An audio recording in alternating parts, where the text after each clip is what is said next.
Salam, bertemu lagi dengan saya malam hari ini dalam program kita Sate Online, Sharing Santai Online. Masih membahas tema besar kita, Melody of Singleness.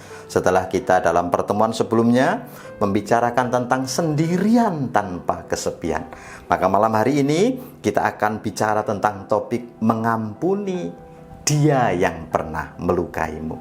Saudara-saudara, luka hati adalah salah satu faktor yang menyebabkan seseorang sulit untuk membangun relasi yang baru dengan orang lain. Sebabnya sederhana, dia takut terluka lagi dengan orang yang baru. Itu sebabnya dia memilih untuk menyembunyikan dirinya. Akhirnya ketika ketemu dengan lawan jenis, ia sulit untuk dikenal, memperkenalkan diri, ataupun dia tidak mau mengenali orang itu. Tentu ini berdampak jika dalam waktu yang lama tidak diselesaikan, akan berakibat kepada sulitnya mendapat teman hidup. Maka kita mesti bergerak maju dan kemudian mentaati apa yang diajarkan oleh firman Tuhan.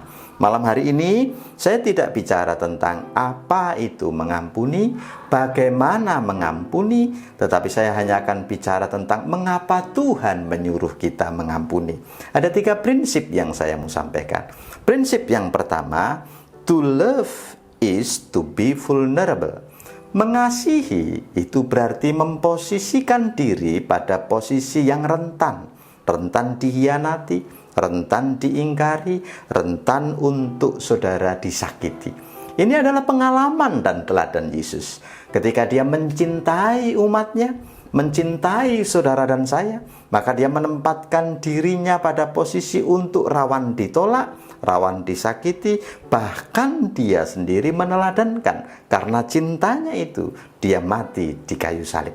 Jadi prinsip pertama yang Tuhan ajarkan adalah to love is to be vulnerable. Yang penting adalah saudara mengingat dengan jelas, tahu dengan jelas pada bagian mana saudara sakit hati dengan orang itu, dan mengakuinya di hadapan Tuhan dengan jujur, lalu minta kepada Tuhan untuk mulai punya keberanian meninggalkan luka itu dan memulai perjalanan yang baru. Prinsip yang kedua adalah kenapa Tuhan menyuruh saudara dan saya mengampuni? Sebab dia yang melukai hati saudara adalah orang yang tidak sempurna, tetapi saudara punya Allah yang sempurna.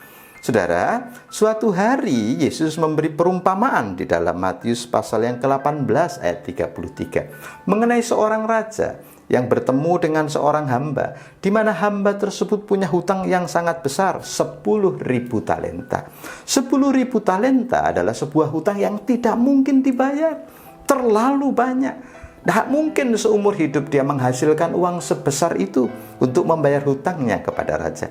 Maka raja dengan penuh belas kasihan mengatakan kepada hamba itu, "Sudah, kita bikin surat pemutihan hutang dan hutangmu dinyatakan lunas." Senang sekali hati hamba itu. Dengan gembira dia keluar dari keraton dan bertemu dengan temannya yang punya hutang kepadanya cukup kecil, sebab hutangnya itu hanya 100 dinar. Lalu kemudian dia bilang sama kawannya itu, "Hutangi lunasmu atau kupenjarakan kau." Nah, saudara yang dikasihi Tuhan, lalu kemudian sang raja mendengar bahwa hamba yang baru saja diputihkan hutangnya itu sekarang mengancam dan berencana memenjarakan kawannya yang punya hutang 100 dinar itu. Hutang yang tidak mungkin untuk membuat dia dipenjara, sebab itu bisa saja dilunaskan kapan saja. Nah, kemudian raja berkata, "Kalau begitu tangkap dan penjarakan orang ini." Nah, saudara, apa yang mau diajarkan? Sederhana, bahwa orang yang engkau itu luka hati kepadanya, sebetulnya dia adalah orang yang terbatas. Dia mudah sekali untuk melupakan janjinya. Dia mudah sekali untuk menyakitimu. Tetapi itu tidak perlu engkau pikirkan lagi. Jangan-jangan mereka pun tidak memikirkannya lagi. Yang penting adalah engkau hidup dengan siapa sekarang? Engkau hidup dengan Allah yang maha besar, yang sudah mengorbankan dirinya di kayu salib untuk hidup saudara. Dan oleh karena itu, orang-orang yang pernah melukaimu Biarkanlah ia hidup dengan jalan hidupnya. Dan lanjutkanlah kehidupanmu bersama dengan Tuhan yang adalah sumber segala sumber. Sebab hanya Tuhan yang akan menolong masa depanmu. Yang terakhir, prinsip yang ketiga, mengapa saudara mesti mengampuni, dan Alkitab mengajarkan demikian. Sebab kita aman di dalam kasih Allah. Begitu kita menjalin relasi, kita punya harapan bahwa dengan orang itu saya akan mendapatkan kebutuhan saya, akan cinta kasih, akan penghargaan, akan penerimaan, akan harga diri, dan lain sebagainya. Saudara mengalami berbagai macam ketidakpuasan ketika saudara ditinggalkan dan disakiti oleh orang itu. Lalu saudara berpikir hancur sudah.